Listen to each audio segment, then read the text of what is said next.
प्यारे बच्चों नमस्कार। आज हम 10वीं क्लास के पहले चैप्टर 10वीं क्लास के चौथे चैप्टर कृषि को पढ़ेंगे। तो चलिए शुरू करते हैं। इसमें महत्वपूर्ण प्रश्नों को देखेंगे कि क्या क्या प्रश्न बनते हैं। तो चलिए शुरू करते हैं। कृषि की दृष्टि से भारत एक महत्वपूर्ण देश है। इसकी 2/3 जनसंख्या कृषि कार्यों में संलग्न है। कृषि एक प्राथमिक क्रिया है। क्या है? प्राथमिक क्रिया है। तो 3 तरह की होती हैं, प्राथमिक, द्वितीयक और तृतीयक। तो प्राथमिक कौन सी होती हैं? जिससे किसी चीज़ की शुरुआत की जाती है, जैसे कृषि है, खनन है, ये प्राथमिक में आती है। मछली पकड़ना है, और जो इनके ऊपर निर्भर होते हैं उन्हें द्वितीयक कहते हैं। उद्योग धंधे हैं, और जो प्रोडक्शन के जैसे छोटे छोटे काम हैं, जैसे गेहूँ उगाते हैं तो गेहूँ से आटा जो बनता है, आटा बनाने वाला वो द्वितीयक में आ जाता है। आटे से जो आगे ब्रेड बनता है वो द्वितीय में आ जाता है।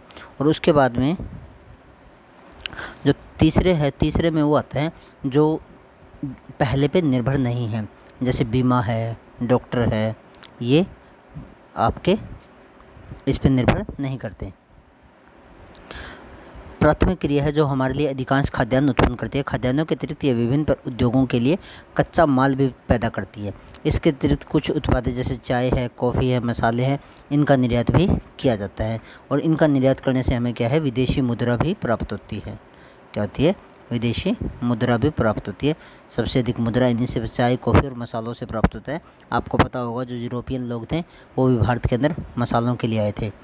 अब आगे है कृषि का प्रकार।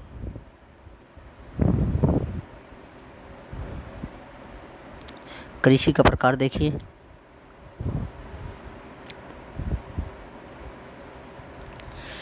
कृषि हमारे देश की प्राचीन आर्थिक क्रिया है। पिछले हजारों वर्षों के दौरान भौतिक, पर्यावरण, प्रौद्योगिकी और सामाजिक सांस्कृतिक रीति रिवाजों के अनुसार खेती करने की विधियों में सार्थक परिवर्तन हुआ है। जीवन निर्वाह खेती से लेकर वाणिज्यिक खेती तक कृषि के अनेक प्रकार हैं। एक तो है जीवन निर्वाह खेती, और दूसरा कौन सा है? वाणिज्यिक खेती।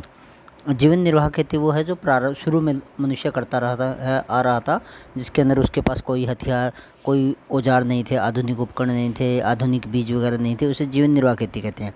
और वाणिज्यिक खेती वो है जो पूरे सिस्टम के अनुसार की जाती है, जिसमें अच्छे बीज होते हैं, अच्छे उपकरण होते हैं, आधुनिक उपकरण होते हैं, उसके अनुसार करते हैं।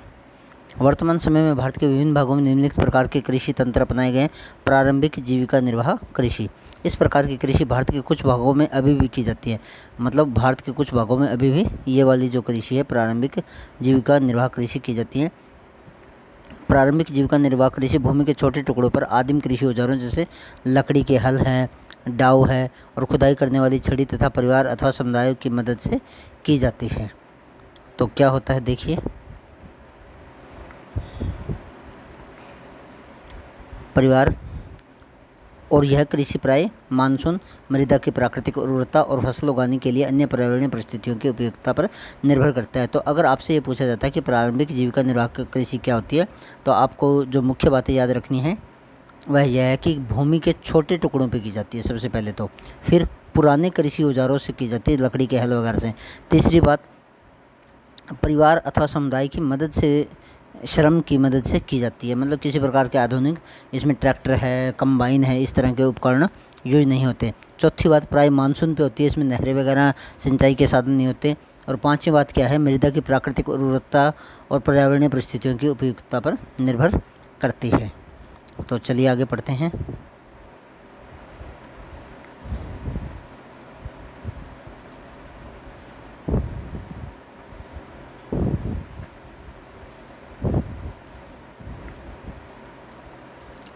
यह जो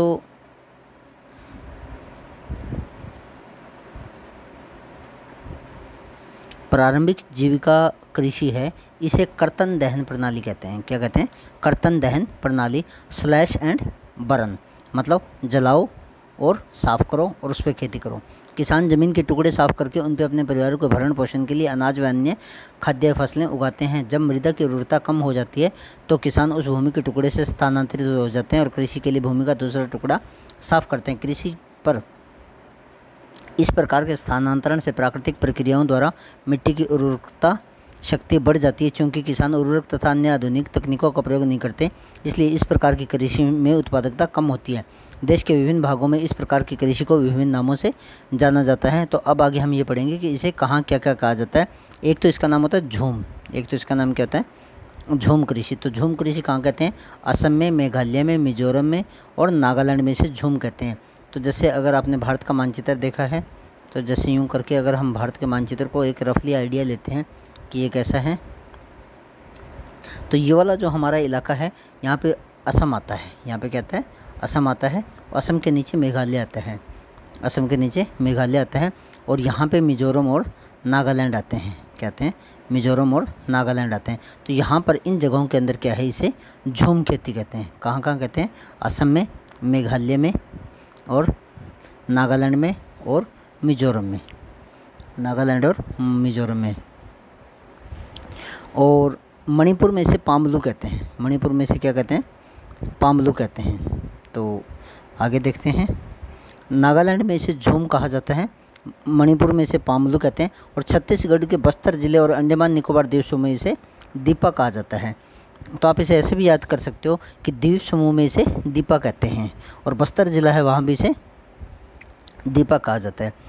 झूम। कर्तन दहन प्रणाली कृषि को मैक्सिको और मध्य अमेरिका में मिल्पा कहते हैं। क्या कहते हैं?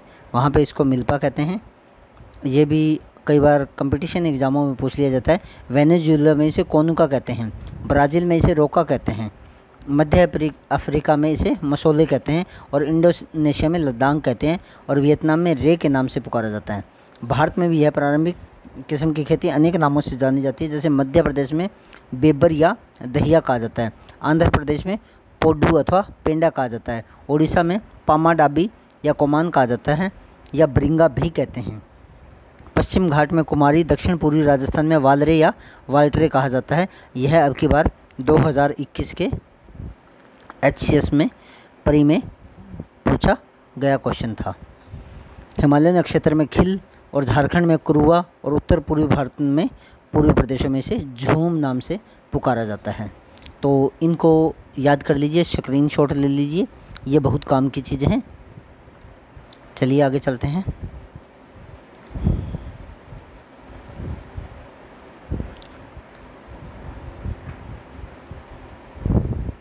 रिंझा असम में डीफू के बाहर क्षेत्र में अपने परिवार के साथ एक गांव में रहते हुए अपने परिवार के सदस्यों द्वारा एक भूमि के टुकड़े पर उगी वनस्पति को काटकर व जलाकर साफ करते देखकर आनंद का अनुभव करती है। वह प्राय परिवार के सदस्यों के साथ बांस के नाले के द्वारा झरने से पानी लाकर अपने खेत को सिंचित करने में सहायता करती है। वह अपने परिस्थान से लगाव रखती है और जब तक संभव हो वहाँ रहना चाहती है, परंतु इस छोटी बच्ची को अपने खेत में मिट्टी की घटती उर्वरकता के बारे में कुछ भी पता नहीं है, जिसके कारण उसके परिवार को अगले वर्ष नए भूमि के टुकड़े की तलाश करनी होगी। तो ये असम की बात है। तो आप देखिए असम में और मेघालय में आज भी जो शुरुआती कृषि है,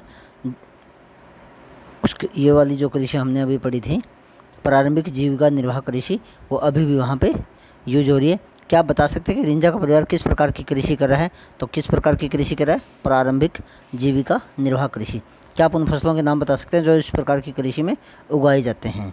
तो इस प्रकार की जो कृषि होती है उसके अंदर ज़्यादातर क्या होता है, जो अनाज वगैरह होता है, सामान्य जो फसलें होती हैं वही उगाई जाती हैं, गेहूँ है, चावल वगैरह है।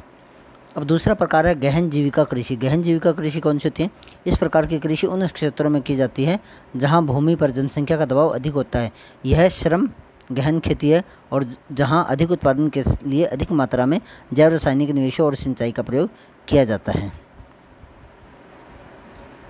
तो इस प्रकार की खेती को क्या कहते हैं? गहन। गहन का मतलब होता है गहरा।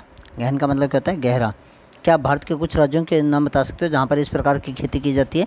तो इस प्रकार की खेती हरियाणा है, पंजाब है, उत्तर प्रदेश है, बिहार है, जहाँ पे जनसंख्या का दबाव अधिक है, वहाँ पे की जाती है। भूस्वामित्व में विरासत के आधार के कारण पीढ़ी दर पीढ़ी जोतों का आकार छोटा और अलाभप्रद होता जा रहा है, और किसान वैकल्पिक रोजगार न होने के कारण सीमित साधनों के से अधिकतम पैदावार लेने की कोशिश करते हैं। अतः कृषि भूमि पर बहुत अधिक दबाव रहता है। आगे है वाणिज्य कृषि। इस प्रकार की कृषि के मुख्य लक्षण आधुनिक निवेशों जैसे अधिक पैदावार करने वाले बीजों, रासायनिक उर्वरकों और कीटनाशकों के प्रयोग से उच्च पैदावार प्राप्त करना है। कृषि के वाणिज्यीकरण का स्तर विभिन्न प्रदेशों में अलग अलग है। उदाहरण के लिए हरियाणा और पंजाब में चावल एक वाणिज्यिक फसल है, परंतु ओडिशा में यह एक जीविका फसल है। क्या आप उन फसलों के और उदाहरण दे सकते हो जो एक प्रदेश में वाणिज्यिक फसल के रूप में और दूसरे फसल में जीविका फसल के रूप में उगाई जाती है? तो ऐसी जो फसलें हैं जो एक प्रदेश में वाणिज्यिक फसल के रूप में और दूसरे प्रदेश में जीविका के रूप में उगाई जाती है। तो इसमें जैसे उन्होंने एक उदाहरण दिया था चावल का, क्या दिया था? चावल का उदाहरण दिया था। और इसी तरह से जैसे गेहूं है, तो गेहूं हरियाणा के अंदर जीविका निर्वाह कृषि है, क्योंकि खाने के लिए प्रयोग होती है। और दूसरे कई राज्य हैं जहाँ पे वो, जैसे उत्तर प्रदेश वगैरह है, वो चावल कम खाते हैं, चावल ज़्यादा खाते हैं, गेहूँ कम खाते हैं, और उसके कारण वो गेहूँ को उनके लिए वाणिज्यिक फसल है। रोपण कृषि भी एक प्रकार की वाणिज्यिक खेती है। इस प्रकार की खेती में लंबे चौड़े खेत में क्षेत्र में एकल फसल बोई जाती है। रोपण कृषि उद्योगों और कृषि के बीच में एक अंतर पृष्ठ है, इंटरफेरेंस। रोपण कृषि व्यापक क्षेत्र में की जाती है, जो अत्यधिक पूंजी और श्रमिकों की सहायता से की जाती है। इससे प्राप्त सारा उत्पादन उद्योग में कच्चे माल के रूप में प्रयोग होता है। भारत में चाय, कॉफ़ी, रबड़, गन्ना, केला इत्यादि महत्वपूर्ण रोपण फसलें हैं। असम और उत्तरी बंगाल में चाय, कर्नाटक में कॉफ़ी वहाँ की मुख्य रोपण फसलें हैं। असम में चाय और कर्नाटक में कॉफ़ी वहाँ की मुख्य रोपण फसलें हैं, क्योंकि रोपण कृषि में उत्पादन बिक्री के लिए होता है। भारत के दक्षिणी भाग में केरल की केले की रोपण फसलें हैं। तो रोपण फसलें क्या होती है बच्चों? रोपण फसलें वो फसलें होती हैं जो जैसे कई एकड़ ज़मीन में एक साथ की जाती है। जैसे 500 एकड़ ज़मीन में लगातार चावल, ये जो केला है वो बीजा जाए, या चाय के बागान बीजे जाएँ। तो इसमें क्या होता है, इसके लिए विकास में परिवहन और संचार साधनों है। ये बांस की कृषि है, ये भी रोपण कृषि में आ जाते हैं। संबंधित संचार साधन से संबंधित उद्योग और बाजार महत्वपूर्ण योगदान देते हैं। तो ये जो रोपण कृषि होती है, इसके अंदर क्या होता है, एक तो बहुत बड़े क्षेत्र पे की जाती है, दूसरे इसके लिए बहुत ज़्यादा मजदूरी की ज़रूरत होती है, बहुत ज़्यादा मजदूरों की ज़रूरत होती है। क्योंकि जब अगर आप 500 एकड़ में एक साथ कोई भी खेती करोगे, चाय की खेती करोगे, तो उसके लिए आपको ज़्यादा की ज़रूरत होती है। फिर तीसरी बात इसमें यह है कि जब आप रोपण कृषि करोगे तो आपको आधुनिक बीज चाहिए, क्योंकि आपके 500 एकड़ में खेती करना किसी एक आदमी के बस की बात तो है नहीं। इसमें कोई बड़ा बिजनेसमैन करेगा तो उसे ज़्यादा पैसों की ज़रूरत होगी, ज़्यादा ट्रैक्टरों की ज़रूरत होगी, ज़्यादा कंबाइनों की ज़रूरत होगी, बहुत सारी मेहनत की ज़रूरत होगी। तो इस प्रकार ये जो वाणिज्यिक खेती होती है ये इस प्रकार की जाती है। आगे है शस्य प्रारूप। शस्य का मतलब होता है फसल, शस्य का मतलब होता है फसल। आपने भारत की भौगोलिक विविधता और संस्कृतियों की बहुलता से संबंध में अध्ययन किया है। ये देश की कृषि पत्तियों और शस्य प्रारूपों में प्रतिबिंबित होता है।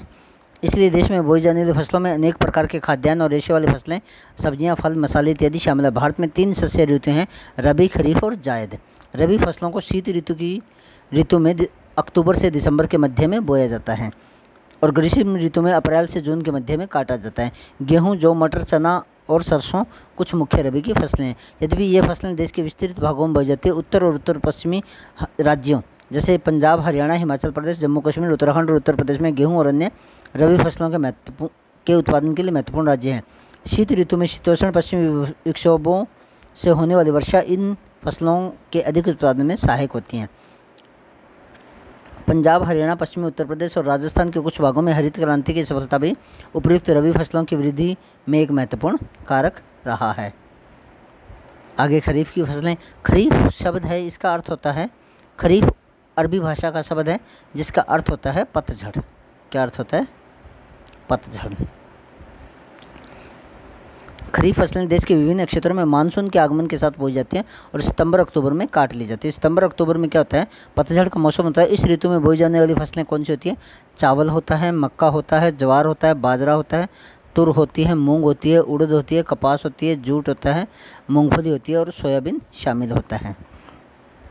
चावल की खेती मुख्य रूप से असम, पश्चिम बंगाल, ओडिशा, आंध्र प्रदेश, तेलंगाना, तमिलनाडु, केरल और महाराष्ट्र, विशेषकर कोंकण का तटीय क्षेत्र, ये जो गोवा का क्षेत्र है महाराष्ट्र का, ऐसे जो गोवा है उसका जो तट है वहाँ, उस तट को कोंकण का तट कहते हैं। उत्तर प्रदेश और बिहार में की जाती है। पिछले कुछ वर्षों में चावल पंजाब और हरियाणा में बोई जाने वाली महत्वपूर्ण फसल बन गया है, जबकि यहाँ पे इतनी अधिक बारिश नहीं होती। तो ये किससे? ट्यूबवेल और जो नहरी सिंचाई है उसके द्वारा होता है। असम, पश्चिम बंगाल और उड़ीसा में धान की 3 फसलें आस, अमन और बोरो बोई जाती हैं। तो ये भी कई बार पूछ लिया जाता है कि आस, अमन और बोरो किसकी फसल है? तो ये चावल की फसल है। किसकी फसल है? चावल की फसल है।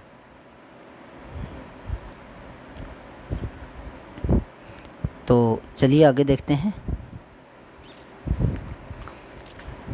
रबी और खरीफ फसल ऋतुओं के बीच ग्रीष्म ऋतु में बोई जाने वाली फसल को जायद कहा जाता है। जायद ऋतु में मुख्य तरबूज, खरबूज, खीरे, सब्जियां और चारे की फसलों की खेती की जाती है। गन्ने की फसल को तैयार होने में लगभग 1 वर्ष का समय लगता है। कई बार ये भी पूछ लिया जाता है कि गन्ने की फसल को तैयार होने में कितना समय लगता है, तो 1 वर्ष। मुख्य फसलें मिट्टी, जलवायु और कृषि पद्धति में अंतर के कारण देश के विभिन्न क्षेत्रों में अनेक प्रकार के खाद्य और अखाद्य फसलें उगाई जाती हैं। और भारत में उगाई जाने वाली मुख्य फसलें चावल, गेहूं, मोटे अनाज, दालें, चाय, कॉफ़ी, गन्ना, तिलहन, कपास और जूट इत्यादि हैं। अब चावल के बारे में बात करते हैं।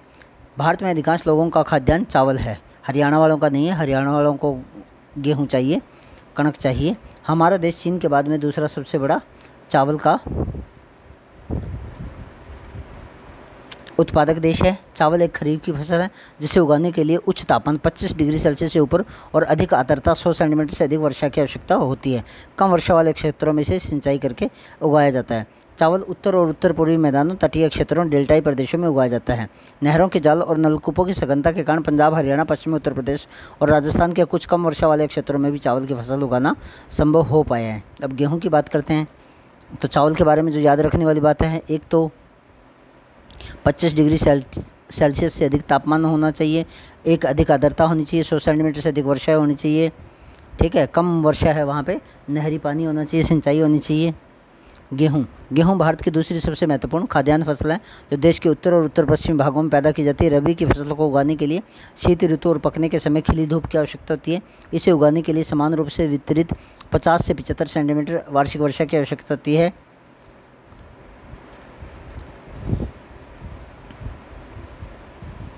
देश में गेहूं उगाने वाले 2 मुख्य क्षेत्र है। उत्तर पश्चिम में गंगा सतलुज का मैदान और दक्कन का काली मिट्टी वाला प्रदेश। पंजाब, हरियाणा, उत्तर प्रदेश, मध्य प्रदेश, बिहार और राजस्थान के कुछ भाग गेहूं पैदा करने वाले प्रमुख राज्य हैं।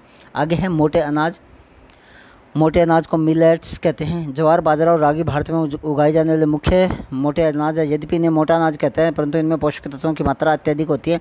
उदाहरण के लिए रागी में प्रचुर मात्रा में लोहा, कैल्शियम, सूक्ष्म पोषक और भूसी मिलती है। क्षेत्रफल और उत्पादन की दृष्टि से ज्वार देश की तीसरी महत्वपूर्ण खाद्यान्न फसल है। यह फसल वर्षा पर निर्भर होती है। अधिकतर आर्द्रता वाले क्षेत्र में उगाए जाने के कारण इसे अधिक सिंचाई की आवश्यकता नहीं होती। इसके प्रमुख उत्पादक राज्य महाराष्ट्र, कर्नाटक, आंध्र प्रदेश और मध्य प्रदेश हैं। ये ज्वार की बात कर रहे हैं। हमारे हरियाणा में भी वैसे ज्वार होती हैं, लेकिन हमारे यहाँ पे इसे पशुओं के चारे के लिए प्रयोग करते हैं। उसके बाद में बाजरा या बलुआ और उथली काली मिट्टी पर उगाया जाता है। राजस्थान, उत्तर प्रदेश, महाराष्ट्र, गुजरात और हरियाणा इसके प्रमुख उत्पादक राज्य हैं। रागी शुष्क प्रदेशों की फसल है और यह लाल, काली, बलुआ, दोमट और उथली काली मिट्टी पर अच्छी तरह से उगाई जाती है। रागी के प्रमुख उत्पादक राज्य हैं कर्नाटक है, हिमाचल प्रदेश, उत्तराखंड, सिक्किम, झारखंड और अरुणाचल प्रदेश है। आगे मक्के की बात करते हैं। यह एक ऐसी फसल है जो खाद्यान्न व चारा दोनों रूपों में प्रयोग होती है। यह एक खरीफ की फसल है। ज्वार भी दोनों में ही प्रयोग होती है। तो ये मानचित्र है। गेहूँ दिखा रखा है कि गेहूँ कहाँ कहाँ होता है। इसके बाद में चलिए आगे, जो 21 डिग्री सेल्सियस से 27 डिग्री सेल्सियस तापमान और पुरानी जलोढ़ मिट्टी पर अच्छी प्रकार से उगाई जाती है। बिहार जैसे कुछ राज्यों में मक्का रबी की ऋतु में भी उगाई जाती है। तो ये भी पूछ लेता है कि कौन सी ऐसी फसल है जो दोनों ऋतुओं में उगाई जाती है, तो मक्का। आधुनिक प्रौद्योगिकी निवेशों जैसे उच्च पैदावार वाले बीजों, उर्वरकों और सिंचाई के उपयोग में मक्के का उत्पादन बढ़ा है। कर्नाटक, मध्य प्रदेश, उत्तर प्रदेश, बिहार, आंध्र प्रदेश और तेलंगाना मक्के के प्रमुख उत्पादक राज्य हैं। दालें।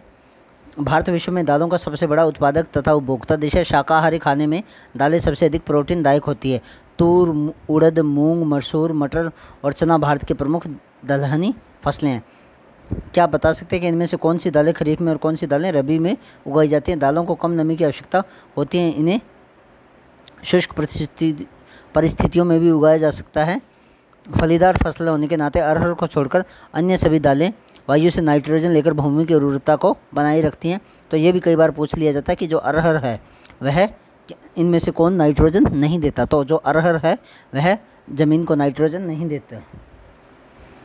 अतः इन फसलों को आमतौर पर अन्य फसलों के आवर्तन में बोया जाता है, रोटेटिंग में बोया जाता है।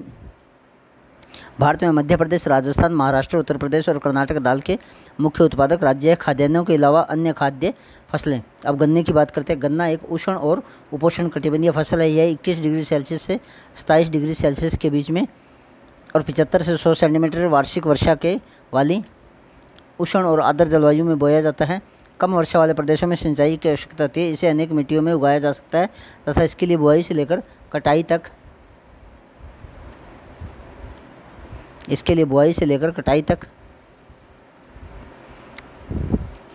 काफ़ी शारीरिक श्रम की आवश्यकता होती है। ब्राज़ील के बाद भारत गन्ने का दूसरा सबसे बड़ा उत्पादक देश है। यह चीनी, गुड़, खांडसरी और शीरा बनाने के काम में आता है। यह शीरा हलवे वाला नहीं है, ये वो दूसरा शीरा है।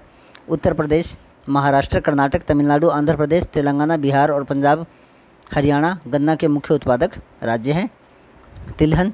2015 में भारत विश्व में चीन के बाद में दूसरा बड़ा तिलहन उत्पादक देश था। सन 2015 में तोरिया के उत्पादन में भारत का विश्व में और कनाडा और चीन के बाद में तीसरा स्थान है। ये तोरिया एक तरह की सरसों की तरह का पौधा होता है जिससे तेल निकाला जाता है। देश में कुल बोए गए क्षेत्र के 12% भाग पर कई तिलहन की फसलें उगाई जाती हैं। मूंगफली, सरसों, नारियल, तिल, सोयाबीन, अरंडी, अलसी और सूरजमुखी भारत में उगाई जाने वाली मुख्य तिलहन फसलें हैं। इनमें से अधिकतर खाद्यान्न फसलें हैं और खाना बनाने में प्रयोग किए जाते हैं, परंतु इनमें से कुछ तेलों के बीजों को साबुन और प्रसाधन और उपटन के उद्योग में कच्चे माल के रूप में प्रयोग किया जाता है। मूंगफली है वो खरीफ की फसल है और देश में मुख्य तिलहनों के कुल उत्पादन का आधा भाग इसी फसल से प्राप्त होता है। गुजरात, राजस्थान, तमिलनाडु और महाराष्ट्र मूंगफली के मुख्य उत्पादक राज्य हैं। अलसी और सरसों रबी की फसलें हैं। तिल उत्तरी भारत में खरीफ की फसल हैं। दक्षिण भारत में रबी की फसल है। जो तिल है दोनों में उगाया जाता है। अरंडी खरीफ और रबी दोनों ही फसल ऋतुओं में उगाया जाता है। अरंडी से साबुन वगैरह बनती हैं। चाय की खेती रोपण कृषि का एक उदाहरण है।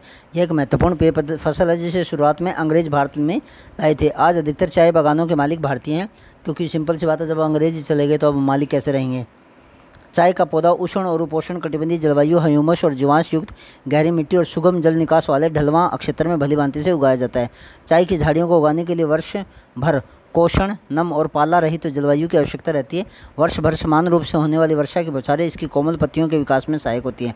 चाय एक श्रम सघन उद्योग है। इसके लिए प्रचुर मात्रा में सस्ता और कुशल श्रम चाहिए।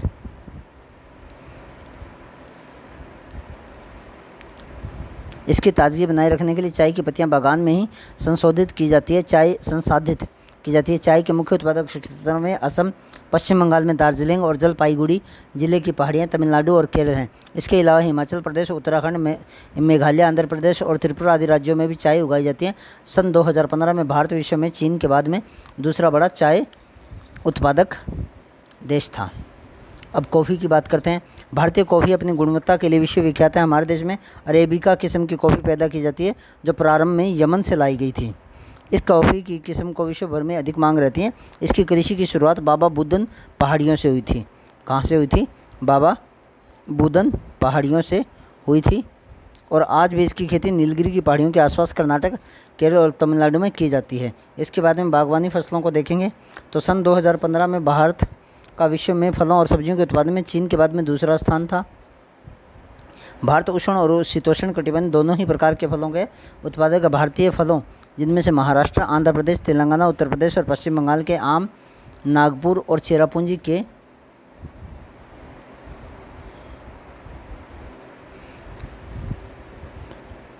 केले, पश्चिम बंगाल के आम, नागपुर और चेरापूंजी के संतरे, केरल, मिजोरम, महाराष्ट्र और तमिलनाडु के केले, उत्तर प्रदेश और बिहार की लीची, मेघालय के अनानास, आंध्र प्रदेश, तेलंगाना और महाराष्ट्र के अंगूर तथा हिमाचल प्रदेश और जम्मू कश्मीर के सेब, नाशपाती, खुबानी और अखरोट विश्व भर में बहुत मांग रहती हैं। अखरोट, सेब और अनार ये देखिए जो उगे हुए हैं।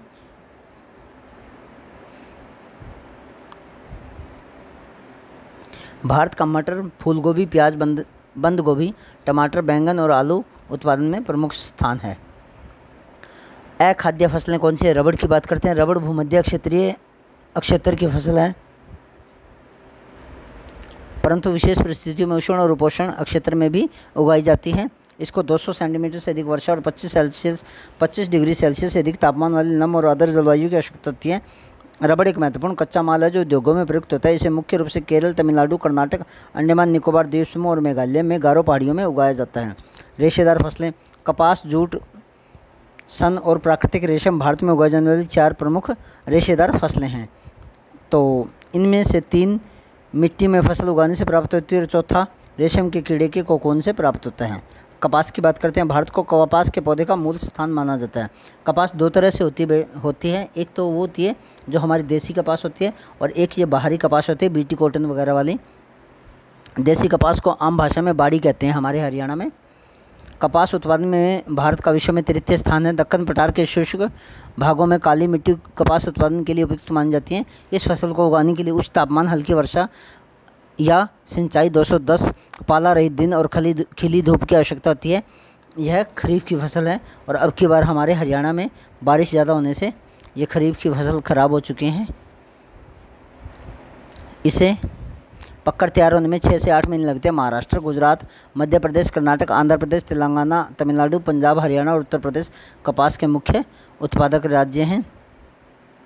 जूट को सुनहरा रेशा भी कहते हैं। जूट की फसल बाढ़ के मैदानों में जल निकास वाली उर्वरक मिट्टी में उगाई जाती है, जहां हर वर्ष बाढ़ से नई मिट्टी जमा होती है। इसके बढ़ने के समय उच्च तापमान की आवश्यकता होती है। पश्चिम बंगाल, बिहार, असम और उड़ीसा तथा मेघालय जूट के मुख्य उत्पादक राज्य हैं। इसका प्रयोग बोरियां, चटाई, रस्सियां, तंतु व धागे, गलीचे, दूसरी दस्तकारियों की वस्तु बनाने में किया जाता है। इसकी उच्च लागत के कारण और कृत्रिम रेशों की पैकिंग सामग्री जैसे नायलॉन की कीमत कम होने के कारण बाजार में इसकी मांग कम हो रही है, क्योंकि इसको बनाने में ज़्यादा पैसे की ज़रूरत होती है। इसको तैयार करने के लिए हमें ज़्यादा श्रम की ज़रूरत होती है, जबकि नायलॉन वगैरह मशीनों से आसानी से बन जाता है। प्रौद्योगिकी और संस्थागत सुधार। जैसा कि पहले बताया जा चुका है कि भारत में कृषि हजारों वर्षों से की जा रही है, परंतु प्रौद्योगिकी और संस्थागत प्रयत्नों के अभाव में लगातार भूमि संसाधन के प्रयोग से कृषि का विकास अवरुद्ध हो जाता है और इसकी गति मंद हो जाती है। सिंचाई के साधनों का विकास होने के उपरांत भी देश के बहुत बड़े भाग में अभी भी किसान खेतीबाड़ी के लिए मानसून और भूमि की प्राकृतिक उर्वरता पर निर्भर है। बढ़ती हुई जनसंख्या के लिए यह एक महत्वपूर्ण चुनौती है। 60% से भी अधिक लोगों को आजीविका प्रदान करने वाली कृषि में कुछ गंभीर तकनीकी और संस्थागत सुधार लाने की आवश्यकता है। स्वतंत्रता के पश्चात देश में संस्थागत सुधार करने के लिए जोतों की चकबंदी, सहकारिता तथा जमींदारी आदि समाप्त करने को प्राथमिकता दी गई। प्रथम पंचवर्षीय योजना में भूमि सुधार मुख्य लक्ष्य था। भूमि पर पुश्तैनी अधिकार के कारण यह टुकड़ों में बढ़ती जा रही है, जिससे चकबंदी करना अनिवार्य था। भूमि सुधार के कानून तो बने, परंतु इनको लागू करने में ढील की गई। 1960 और 1970 के दशक में भारत सरकार ने नई प्रकार के कृषि सुधारों की शुरुआत की। पैकेज टेक्नोलॉजी पर आधारित हरित क्रांति तथा श्वेत क्रांति जैसी कृषि सुधार के लिए अनेक रणनीतियाँ आरंभ की गई, परंतु इसके कारण विकास कुछ क्षेत्रों तक ही सीमित हो गया।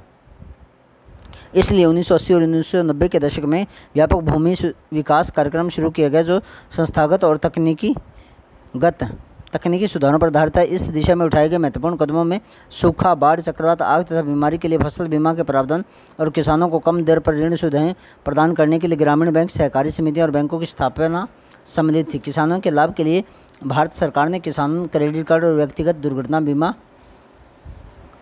शुरू किए। इसके अलावा आकाशवाणी और दूरदर्शन पर भी किसानों के लिए मौसम की जानकारी के बुलेटिन और कृषि कार्यक्रम प्रसारित किए गए। किसानों को बिचौलियों और दलालों के शोषण से बचाने के लिए न्यूनतम सहायता मूल्य और कुछ महत्वपूर्ण फसलों के लाभदायक मूल्यों की घोषणा की गई। भूदान, ग्रामदान। महात्मा गांधी ने विनोबा भावे, जिन्हें उनके सत्याग्रह में सबसे निष्ठावान सत्याग्रही की तरह भाग लिया था, को अपना आध्यात्मिक उत्तराधिकारी घोषित किया था। उनकी गांधी जी के ग्राम स्वराज अवधारणा में गहरी आस्था थी। गांधी जी की शहादत के बाद उनके संदेश को लोगों तक पहुंचाने के लिए विनोबा भावे ने लगभग पूरे देश की पद यात्रा की। एक बार जब वे आंध्र प्रदेश के गांव पोचमपल्ली में बोल रहे थे, तो कुछ भूमिहीन गरीब ग्रामीणों ने उनसे अपने आर्थिक भरण पोषण के लिए भूमि मांगी। विनोबा भावे ने उनसे तुरंत कोई वादा तो नहीं किया, परंतु उनको आश्वासन दिया कि यदि वे सहकारी खेती करें तो वे भारत सरकार से बात करके उनके लिए ज़मीन मुहैया कराएंगे। अचानक श्री रामचंद्र रेड्डी उठ खड़े हुए और उन्होंने 80 भूमिहीन ग्रामीण किसानों को 80 एकड़ भूमि बांटने की पेशकश की। इस भूदान के नाम से जाना जाता है। तो कई बार ये भी आपसे पूछ लिया जाता है एग्जाम में कि जो भूदान आंदोलन का पहला दानी कौन था, तो श्री रामचंद्र रेड्डी। देखिए भगवान राम का नाम यहाँ भी आ गया है। बाद में विनोबा भावे ने यात्राएं की और यह विचार पूरे भारत में फैलाया। कुछ जमींदारों ने, जो अनेक गांवों के मालिक थे, भूमिहीनों को पूरा गांव देने की पेशकश भी की। इसे ग्रामदान कहा गया, परंतु कुछ जमींदारों ने तो भूमि सीमा कानून से बचने के लिए अपनी भूमि का एक हिस्सा दान किया। विनोबा भावे द्वारा शुरू किए गए इस भूदान ग्रामदान आंदोलन को रक्तहीन क्रांति का भी नाम दिया जाता है। कृषि की राष्ट्रीय अर्थव्यवस्था, रोजगार और उत्पादन में योगदान। कृषि भारतीय अर्थव्यवस्था में रीढ़ की हड्डी रही है। सकल घरेलू उत्पाद में कृषि के योगदान का अनुपात 1951 से लगातार घटने के उपरांत भी यह 2010-11 में देश की लगभग 52% जनसंख्या के लिए रोजगार और आजीविका का साधन रही है। कृषि का सकल घरेलू उत्पाद में घटता अंश गंभीर चिंता का विषय है, क्योंकि कृषि में किसी भी प्रकार की गिरावट और प्रतिरोध अर्थव्यवस्था के अन्य क्षेत्रों में गिरावट लाएंगे, जो समाज के लिए व्यापक निहितार्थ है। कृषि के महत्व को समझते हुए भारत सरकार ने इसके आधुनिकीकरण के लिए भरसक प्रयास किए। भारतीय कृषि में सुधार के लिए भारतीय कृषि अनुसंधान परिषद व कृषि विश्वविद्यालयों की स्थापना हुई। एक कृषि विश्वविद्यालय हमारे हिसार में भी है, चौधरी चरण सिंह एग्रीकल्चर यूनिवर्सिटी के नाम से। पशु चिकित्सा सेवाएं और पशु प्रजनन केंद्र की स्थापना, बागवानी विकास, मौसम विज्ञान और मौसम के पूर्वानुमान के क्षेत्र में अनुसंधान और विकास को वरीयता दी गई। तालिका 4.1 से स्पष्ट होता है कि पिछले कुछ वर्षों में सकल घरेलू उत्पाद में वृद्धि हुई है, परंतु इससे देश में पर्याप्त मात्रा में रोजगार के अवसर उपलब्ध नहीं हो रहे हैं। कृषि में विकास की दर कम हो रही है, जो कि एक चिंताजनक स्थिति है। वर्तमान में भारतीय किसान को अंतर्राष्ट्रीय प्रतिस्पर्धा में एक कड़ी चुनौती का सामना करना पड़ रहा है। 2013-14 में कृषि 4.2 और उद्योग 5 और सेवाएं 7.8, और इनके अंदर जो उत्पादन में जो वृद्धि है वो कम होती जा रही है। देखते जाइए आप, सेवाओं में बढ़ रही हैं और इनमें कम हो रही है। कृषि सेक्टर में विशेष रूप से कम करना पड़ रहा है। रासायनिक उर्वरकों पर सहायकी कम करने से, सब्सिडी कहते हैं इसको, उत्पादन लागत बढ़ रही है। इसके अतिरिक्त कृषि उत्पादनों पर आयात कर घटाने से भी देश पर कृषि पर हानिकारक प्रभाव पड़ रहा है। किसान कृषि में पूंजी निवेश कम कर रहे हैं, जिसके कारण कृषि में रोजगार घट रहे हैं। देश में अनेक राज्यों में किसान आत्महत्याएं क्यों कर रहे हैं? तो किसान अनेक समस्याओं से जूझ रहे हैं और कृषि की भूमि घट रही है। तो क्या हम रोजगार के वैकल्पिक अवसरों के बारे में सोच नहीं सकते हैं? वैश्वीकरण कोई नई घटना नहीं है। उपनिवेशिक काल में भी यही स्थिति मौजूद थी। 19वीं शताब्दी में जब यूरोपीय व्यापारी भारत आए तो उस समय भारतीय मसाले विश्व के विभिन्न देशों में निर्यात किए जाते थे और दक्षिण भारत में किसानों को इन फसलों को उगाने के लिए प्रोत्साहित किया जाता था। आज भी गर्म मसाले भारत से निर्यात किए जाने वाली मुख्य वस्तुओं में शामिल है। ब्रिटिश काल में अंग्रेज व्यापारी भारत में कपास क्षेत्र की ओर आकर्षित हुए और भारतीय कपास को ब्रिटेन में सूती वस्त्र उद्योग के लिए कच्चे माल के रूप में निर्यात किया गया। मैनचेस्टर और लिवरपूल में सूती वस्त्र उद्योग भारत में पैदा होने वाली उत्तम किस्म की कपास की उपलब्धता पर फला फूला। आपने 1917 में बिहार में हुए चंपारण आंदोलन के बारे में पढ़ा होगा। इसकी शुरुआत इसलिए हुई कि उस क्षेत्र में के किसानों पर नील की खेती करने के लिए दबाव डाला जाता था। नील ब्रिटेन के सूती वस्त्र उद्योग के लिए कच्चा माल था। ये किसान इसलिए भड़के क्योंकि उन्हें अपने उपभोग के लिए अनाज उगाने से मना कर दिया था, क्योंकि अंग्रेज़ों ने ऐसा नियम बना दिया था कि 3 कठिया कहते हैं, 3/20 भाग 1 एकड़ को वहाँ पे कट्ठा कहते थे। तो 3/20 भाग पे उन्हें नील उगानी थी और जहाँ पे नील उगाई जाती थी वो ज़मीन बंजर हो जाती थी। 1990 के बाद वैश्वीकरण के तहत भारतीय किसानों को कई नई चुनौतियों का सामना करना पड़ रहा है। चावल, कपास, रबड़, चाय, कॉफ़ी, जूट और मसालों का मुख्य उत्पादन होने के बावजूद भारतीय कृषि विश्व के विकसित देशों से स्पर्धा करने में असमर्थ है, क्योंकि उन देशों में कृषि को अत्यधिक सब्सिडी दी जाती है। आज भारतीय कृषि दोराहे पर भारतीय कृषि को सक्षम और लाभदायक बनाना है तो सीमांत और छोटे किसानों को स्थिति सुधारने पर जोर देना होगा। हरित क्रांति ने लंबा चौड़ा वादा किया, परंतु आज यह कई विवादों में घिरी हुई है। यह आरोप लगाया जाता है कि हरित क्रांति के दौरान रसायनों का अधिक प्रयोग भृतों के सूखने और जैव विविधता विलुप्त होने के कारण भूमि का निम्नीकरण हुआ। आज जिन क्रांति संकेत शब्द है जिसमें जेनेटिक इंजीनियरिंग शामिल है। वास्तव में कार्बनिक कृषि का आज अधिक प्रचलन है, क्योंकि यह उर्वरकों और कीटनाशकों जैसे कारखानों में निर्मित रसायनों के बिना की जाती है, इसलिए पर्यावरण पर इसका नकारात्मक प्रभाव नहीं पड़ता। कुछ अर्थशास्त्रियों का यह भी मानना है कि बढ़ती जनसंख्या के कारण घटते आकार के जोतों पर यदि खाद्यान्नों की खेती ही होती रही तो भारतीय किसानों का भविष्य अंधकार में है। भारत में लगभग 83.3 करोड़ लोग लगभग 25 करोड़ हेक्टेयर भूमि पर निर्भर हैं। इस प्रकार एक व्यक्ति के हिस्से में औसतन आधा हेक्टेयर से भी कम कृषि भूमि आती है। भारतीय किसानों को शस्यावर्तन करना चाहिए और खाद्यान्नों के स्थान पर कीमती फसलें उगानी चाहिए। इससे आमदनी अधिक होगी और उसके साथ पर्यावरण निम्नीकरण में भी कमी आएंगी। फलों, औषधीय पौधों, बायोडीजल फसलों, जट्रोफा और जोजोबा फूलों और सब्जियों को उगाने के लिए चावल या गन्ने में बहुत कम सिंचाई की आवश्यकता होती है। तो चावल और गन्ने में ज़्यादा सिंचाई चाहिए, फूलों और सब्जियों में कम चाहिए।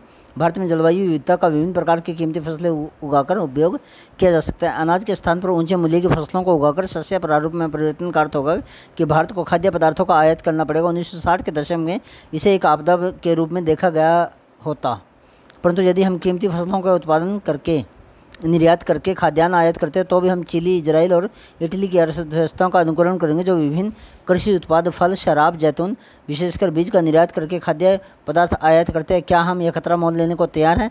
इस विषय पर वाद विवाद कीजिए। तो इस प्रकार हम देखते हैं कि ये जो हमारा लेसन है ये कंप्लीट होता है। उम्मीद करता हूँ ये आपको समझ में आया होगा। अगर कोई बात पूछनी हो तो आप मुझसे कमेंट करके पूछ सकते हो। ये आपका चैनल है GS बाय ईश्वर सर, इस पर आप लाइक कर दीजिए, सब्सक्राइब कर दीजिए। धन्यवाद।